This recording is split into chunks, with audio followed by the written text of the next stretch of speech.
So for me personally, I feel very happy to be back here in Madison. This is where I went to school. I got my undergraduate degree here. I worked for the plant pathology department here, and this is also where I got my master's in plant breeding and genetics while working for Legacy Seeds. So it's always very fun for me to come back here and talk about alfalfa.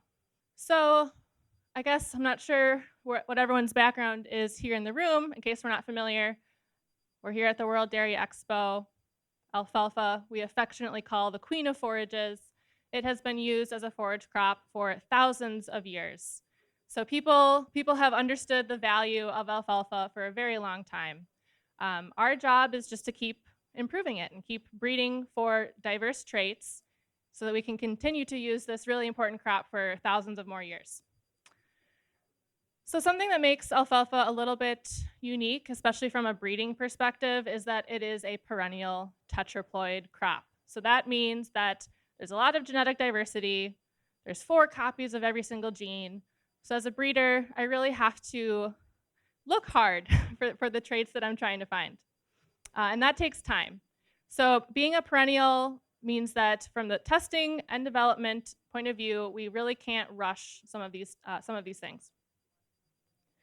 As a breeding company, the 3 traits that we really focus on the most and have built our program over the last 20 years would be yield, quality, and persistence.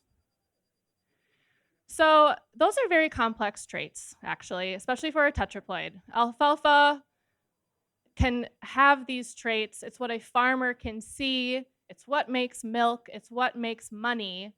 But it's not as if there's one gene for yield and one gene for quality and one gene for persistence. These are really complex traits that take time to find, select for, and make improvements on. So this is kind of what that looks like from a data collection point of view. We have this nice little research harvester, which we get to haul around Wisconsin to all of our yield trials. Quality then, again, talking about milk. This is from a data perspective, I'm looking for things that are high in protein, good digestibility, so kind of what is it doing inside of a cow. And then persistence. That's a really big deal for our program. So we keep our yield trials in for many years. We keep our nurseries in for many years so that we can end up with products that look like this and not like that. But today we're going to kind of talk more about the plant pathology side of alfalfa breeding and development. So again, the things that really matter here are that it's a perennial and it takes many years to develop and release new varieties. Thankfully, as a breeding company, we have a pipeline, so there's always something at every stage. Things are being released, but it does take a lot of time. As a person with a background in plant pathology, I will say that it is very helpful to remember that genetic disease resistance can really help maintain those really complex traits like yield, quality, and persistence. So if you have grown alfalfa, depending on where you are in the world, there are going to be different pathogens that can cause problems for you. So as a breeding company, we're only one of 3 left in the whole country. So that means my footprint is getting bigger. So that means I have to now focus on more and more pathogens that historically weren't really a problem for growing in the Midwest. So thankfully, we have some greenhouses at the research station, and I can go through these screens over and over and over all winter long. And we have 2 goals for that. It's for data, because we need to know our new experimental varieties. How are they? What is their resistance to all of these things? But also for selection, which I'll show what that looks like. So as a plant pathologist, your job is to really understand the pathogens and the microbes that you are working with. They are all unique, they're all living, they all have different requirements. So this would be an example of a Phanomyces. This is a root rot pathogen. This is the system that I worked with at UW-Madison. So if we think about in real life, in a field, this little microbe is a problem when there's water. So these pathogens in real life can have survival spores that will live in your soil forever. If they are there, they are there. As soon as there is water available, those spores will germinate, And we'll have little spores that can swim to the plant roots, infect, cause disease, and so on. So again, in the greenhouse, it's my job to mimic that natural infection in a controlled setting. So what you see here is a flat with our brand new experimental varieties undergoing a flooding event with the pathogen present. So if you feel like visiting us in a few months, this is what you'll see. We get a lot of snow in Wapaka, which makes me happy. And thankfully, we have the greenhouses to keep us busy. So all winter long, we are able to just cycle through all of those disease screens over and over and over for data and selection. So again, as a alfalfa breeder, the tools that I have to select are still kind of a little old-fashioned. We are really focused on phenotypic selection. So I run through all of these disease screens. You know, they're all unique pathogens. I then keep the individual plants that are healthy. Because remember, alfalfa is a family, it's a population. So when I go through a screen, there will be a spectrum of response. The healthiest plants at the end of each disease screen tell me that they have the resistance gene to that specific disease. Great, that's a data point. But again, I'm not going to just throw that plant away. I actually keep it along with thousands of other plants. So by the end of winter, our greenhouses are absolutely full of these alfalfa plants from different backgrounds, from different disease screens that I keep track of. And then we then empty out the greenhouses into our field nurseries. So if you feel like visiting us in mid-May, we will absolutely put you to work, and you can help us empty out the greenhouses, because that is a big task every single spring. Okay, so I'm talking about different diseases, all of these different diseases of alfalfa. What plant pathologists love to talk about is the disease triangle. So what actually causes disease? What causes the symptoms we see? And what can we do about it? What can we control? What is in our control? So this is really important for a perennial crop. You plant alfalfa, it gets established. Those same plants are in your field the next summer and the next summer and the next summer. So those individual plants are, by nature of being a perennial, undergoing many diverse environments, many different environmental threats. So flooding one year, a drought the next year, there's going to be different problems that those plants need to withstand. What I can do as a plant breeder is I can select for resistance genes. So I can't really control the environment. Yes, there are some management practices that are very important that can help minimize disease, but from what I can control as a plant breeder, I am selecting resistance genes within our alfalfa varieties. The only problem is that our pathogens are also living organisms, so they evolve. So as I make improvements in our alfalfa, pathogens are also naturally evolving to become more virulent. Because to cause disease, we need this perfect combination. We need a suitable environment, we need a susceptible host, and we need a virulent pathogen. So if those three things are there, we have disease. Can't control the environment, can control the host, can't control the pathogen. So we're kind of ping-ponging back and forth with all of these different threats to try and prevent disease. Because with a crop like alfalfa, there are some things, again, for management you can do, some seed treatments you can do, but really it comes down to genetic disease resistance. So we come back to this list. You know, this is just kind of a sample of our most important diseases for us. That's great. I understand that these are problems where we're selling our seed. And again, for data and selection, what's really, really valuable as an alfalfa breeder is that we actually have a resource. The NAAIC has a public, free, available resource for all plant breeders and researchers, so private and public alfalfa breeders, where we have standard published protocols. And this is a really big deal because not every crop actually has this resource. So this is something that, as an alfalfa breeder, I know when I'm talking about disease resistance, I'm speaking the same language as other breeders for other companies or other universities. We follow the same rules.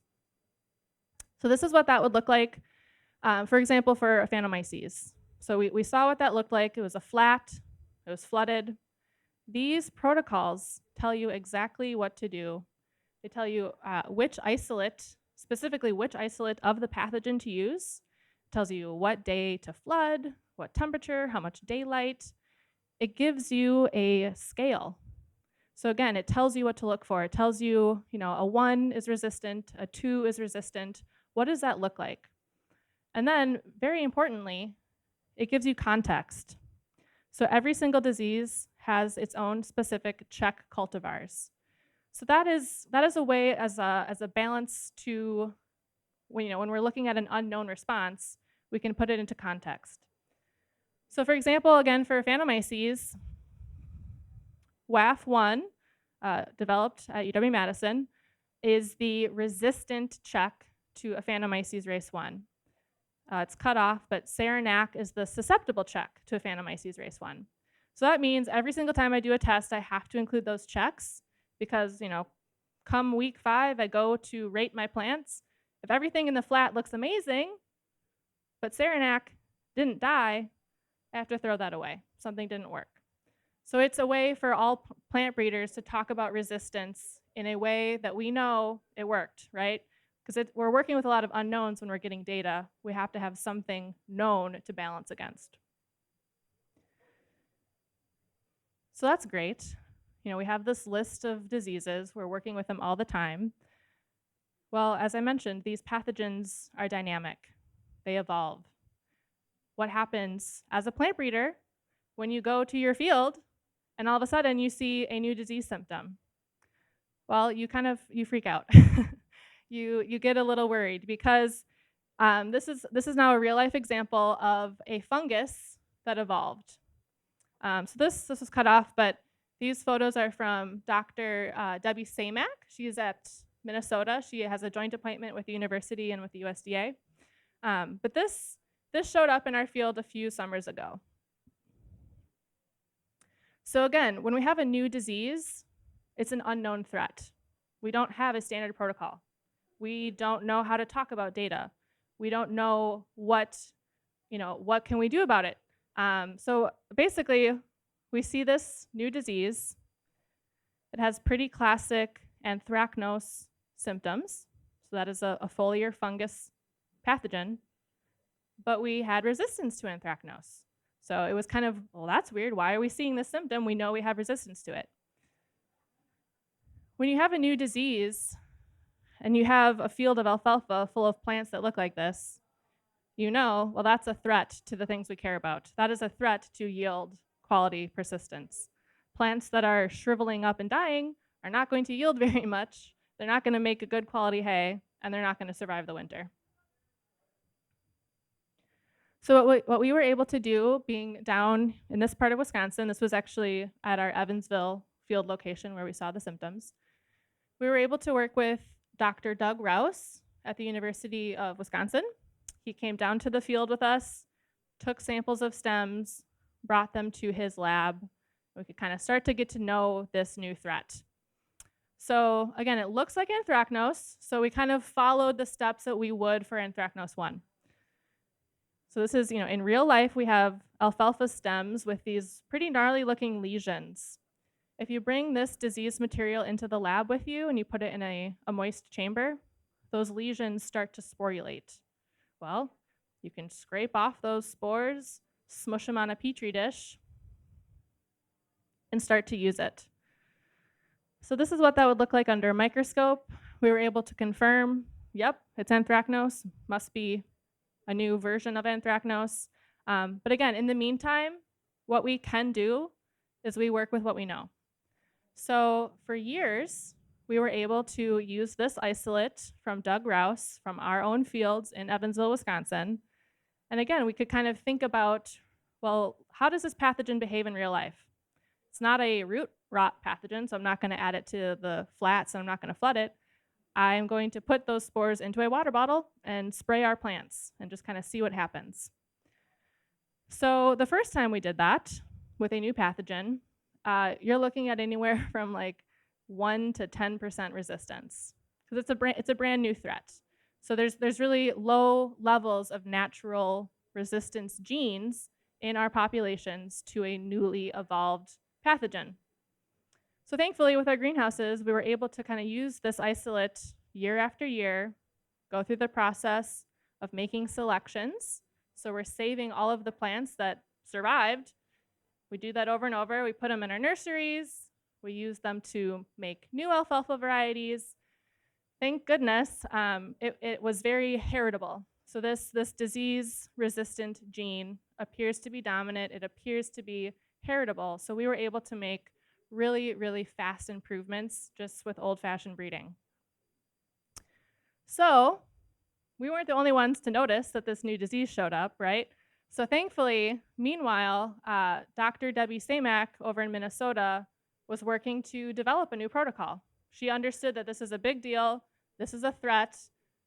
You know, at that point, at year one, geez, if this shows up every year, this could be the end of alfalfa in Wisconsin. We need to really figure this out. So thankfully, you know, we were all starting to work on this problem a few years ago. Here's a funny picture of us working really hard on that problem. So this is a pretty big deal. In the world of plant breeding, not just alfalfa, but plant breeding in general, I really do want to point to the success of a collaboration, right? So I think that we can be very competitive as plant breeders, that's fine, but I think that there are times where we really do need to collaborate and come together. So this is a success story of that. So as I mentioned, we were all kind of working on this. I got an email from Dr. Samak in the spring of 2020. Well, unfortunately, that email was about, I think, the first week of March. We all know what happened by the middle of March 2020. So a lot of our meetings were canceled. We weren't really able to get our hands on the new protocol or the new check seed. Things were kind of on hold. Finally, we were able to kind of get going again. We could start working through that draft of the protocol, testing what she had written, kind of fine-tuning that range of, you know, what is resistant, what is susceptible. So we were doing this, other companies were doing this, other researchers were doing this, because again, more data, the better. Finally, we were able to, at the biennial conference, so it was canceled for June 2020, so June 2022, in Lansing, Michigan, we were able to come together as an industry and approve this new protocol. So it took many years to finally get this protocol written, fine-tuned, and accepted, and it actually wasn't even published online until November 2022. So at that point now, alfalfa breeders in the private sector and in the public sector have a public standard protocol that we can actually start using. So that's a very exciting, good thing, but I will say we've also been really lucky. So again, this disease showed up a few years ago, and we could start selecting for it right away. You know, we didn't know what would happen. Because again, this new disease, we have to react. We can't predict the future. I can't predict how much of an economic impact this single pathogen is going to have. I just need to get to work. So we've been really lucky in the sense that it was really bad. We started to work on it, and it hasn't really showed up as bad in the years following. So as a plant breeder, that's kind of perfect. You know, it gives me time kind of in the background to work with our material, to work on improving our material before this problem really gets out of hand. So now, in the next few years, we'll actually be able to release varieties that have high resistance to that new pathogen. So we will be ready for it if it does show up again. Because I'm sure it will, we just don't know when.